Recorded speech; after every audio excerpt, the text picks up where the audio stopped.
बरेली, फतवा छांगूर बाबा का कार्य गैर कानूनी, इस्लाम को बदनाम करने वाले ऐसे लोगों का करे बहिष्कार।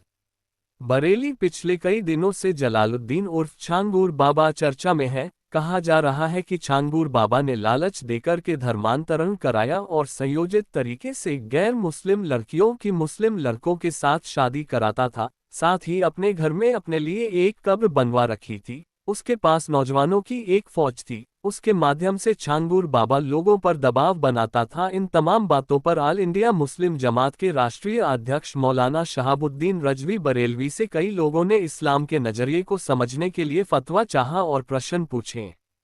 मौलाना ने इस्लामी दृष्टिकोण से और छांगूर बाबा के संबंध में जो चीजें सामने आई है उसके पेशे नज़र जुबानी फतवा देते हुए कहा कि इस्लाम धर्म में जबर नहीं है। पैगंबर इस्लाम की हदीस शरीफ है कि इस्लाम धर्म बहुत आसान है, इसमें जबर और दबाव नहीं है। किसी व्यक्ति के ऊपर इस्लाम कबूल करने के लिए दबाव नहीं डाला जा सकता। पैगंबर इस्लाम की पूरी जीवनी पढ़ डालिए, उन्होंने कभी भी किसी गैर मुस्लिम को प्रलोभन या लालच नहीं दिया। उन्होंने अपनी पूरी जिंदगी में कभी किसी गैर मुस्लिम पर इस्लाम धर्म कबूल करने के लिए दबाव नहीं डाला। उनकी जीवनी पर लिखी गई हजारों किताबों में एक वाक्या भी इस तरह का नहीं मिलेगा। वो मुस्लिमों और गैर मुस्लिमों दोनों के साथ अच्छा व्यवहार और अच्छा सलूक करते थे। वो सभी के मुश्किल समय में सहयोग के लिए खड़े हो जाते थे। मौलाना ने कहा कि पैगंबर इस्लाम के शासन में गैर मुस्लिम नागरिकों के जान माल और इज्जत व आबरू की सुरक्षा प्रदान करना मुसलमानों की एक अहम जिम्मेदारी बन जाती थी। पैगंबर इस्लाम के दौर में एक गैर मुस्लिम के कत्ल का नाखुशगवार भयानक घटना वाक़या पेश आया। जब ये घटना पैगंबर के सामने आई तो उन्होंने अदल और इंसाफ की बेहतरीन मिसाल कायम करते हुए बतौर किसास बदला मुसलमान को कत्ल करने का आदेश दिया। उन्होंने यहाँ पर इस बात की परवाह नहीं की कि गैर मुस्लिम का कत्ल एक मुसलमान ने किया है। उन्होंने उस मुसलमान की कोई रियायत नहीं की। मौलाना ने कहा कि धर्म के प्रचार प्रसार की हर शख्स को इजाज़त हासिल है। इस्लाम का प्रचारक अपने धर्म के प्रचार के किसी गैर मुस्लिम के सामने इस्लाम की खूबियां बयान तो कर सकता है, लेकिन उसे इस बात की बिल्कुल इजाज़त नहीं है कि वो पहले से अपने धर्म पर अमल कर रहे उन गैर मुस्लिमों पर जोर व जबरदस्ती करके उन्हें इस्लाम धर्म में दाखिल करने की कोशिश करें।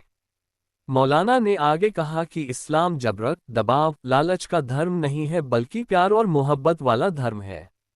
जलालुद्दीन उर्फ छांगूर बाबा ने जो कुछ भी किया वो गैर कानूनी तो है ही, साथ ही उन्होंने इस्लाम के वसूलों के खिलाफ भी काम किया। उनके द्वारा इस्लाम की छवि को धूमिल किया गया। बहुत सारे मुसलमान मुसीबतों का शिकार हुए, इसलिए वो इस्लाम की नज़र में मुजरिम है, गुनहगार है। मुस्लिम समाज ऐसे लोगों का बहिष्कार करे। बाइट मौलाना शहाबुद्दीन, धार्मिक मुस्लिम गुरु। जलालुद्दीन उर्फ छंगूर बाबा के ताल्लुक से बहुत सारे लोगों ने मुझसे मसले शरई दरियाफ़्त किया कि क्या इस्लाम मज़हब इस बात की इजाज़त देता है कि जबर के ज़रिए, जुल्म के ज़रिए या दबाव डाल करके या लालच दे करके इस्लाम कबूल कराया जा सकता है या नहीं। फतवा पूछा तो मैंने उस पर शरई हुक्म बयान किया और स्पष्ट तरीके से हमने ये कहा, फतवे में कहा गया है कि मज़हब इस्लाम इस बात की इजाज़त नहीं देता कि जबर के ज़रिए, जुल्म के ज़रिए या दबाव या लालच दे करके किसी का मज़हब कबूल कराया जाए। रसूलुल्लाह सल्लल्लाहु ताला अलैहि वसल्लम की हदीस शरीफ है, फरमाते हैं ला इकराहा फिद्दीन, दीन में कोई दबाव नहीं है, कोई जबर नहीं है। पैगंबर इस्लाम की पूरी जीवनी पढ़ जाइए। रसूलुल्लाह सल्लल्लाहु ताला अलैहि वसल्लम ने कभी भी किसी गैर मुस्लिम को जबर के ज़रिए, दबाव के ज़रिए या लालच दे करके इस्लाम मज़हब नहीं कबूल कराया और न इस बात की इजाज़त दी। जब इस्लामी रियासत कायम हो गई तो उस दरमियान एक बड़ा वाक़या पेश आया।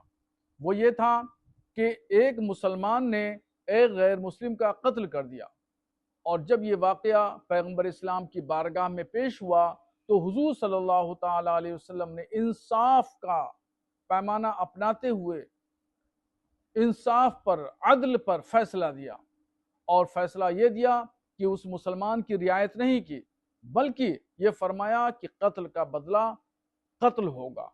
उस मुसलमान का कत्ल किया गया।